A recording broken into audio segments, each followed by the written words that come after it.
Speaking of amazing and the college life, to commemorate that, we're also in graduation season. Yes. We need our photos taken. Yes. And a lot of them like to get them professionally done. Of course. Unfortunately, there's a scam involved with that, Juliana. Yeah, so we want to be very careful when we're hiring photographers, whether it's for graduation, maybe your wedding, whatever it might be that you want photographed. Just be really careful. We know that we have had reports, especially when it comes to weddings, of a couple different scams. So if you find somebody on social media, first and foremost, if they only have social media, that can be a little concerning.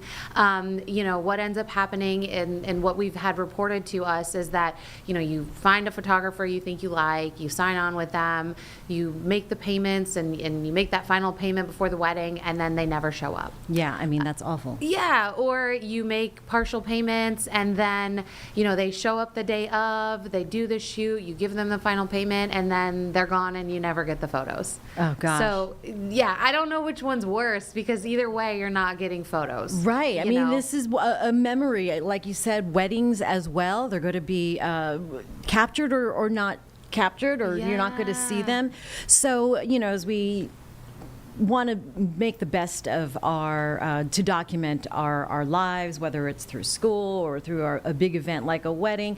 What are some of the questions that potential customers need to ask? Yeah, so, first of all, make sure you have a contract with them and make sure that you understand all the expectations. When are the payments due? What are they signing on for? When are they agreeing to, the hours they're agreeing to be at the function, when their delivery of the photos are. So make sure you understand the contract, especially when it comes to the payment.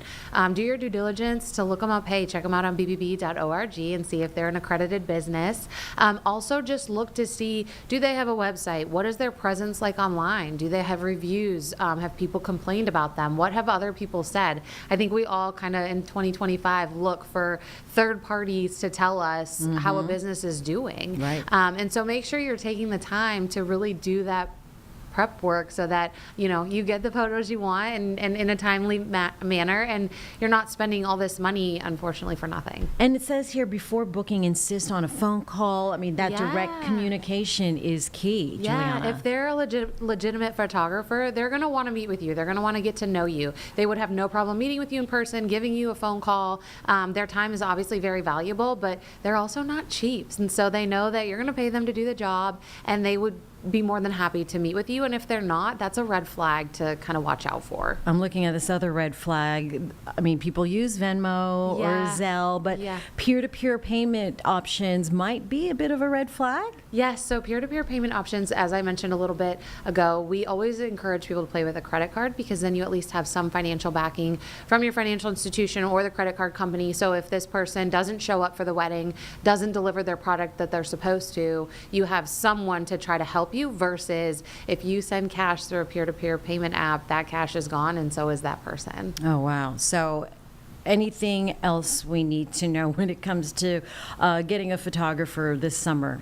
Just do your research. Again, if it's too good to be true, it probably is, but do your due diligence and see what other people are saying. Check out their work too. I mean, most photographers are going to have a gallery or a plethora of prior work that they've done, whether it be for college, your college photos, your senior photos from high school, your wedding shots, engagement photos, all those types of things, and they're going to be really excited to show off their work. So definitely do your research. I know some weddings, the disposable cameras are coming back. Just put those on the table. Let your Exactly. friends There you go. take the weird-looking pictures and call it a day. Yeah. Save some money that way, too. Yeah. I don't know. Juliana O'Rourke, always a pleasure having you come in and warnings about the things that are trying to take advantage of you, your wallet, your money, all your life savings. Thank you for coming in. Better Business Absolutely. Bureau. All right. Appreciate you, as always.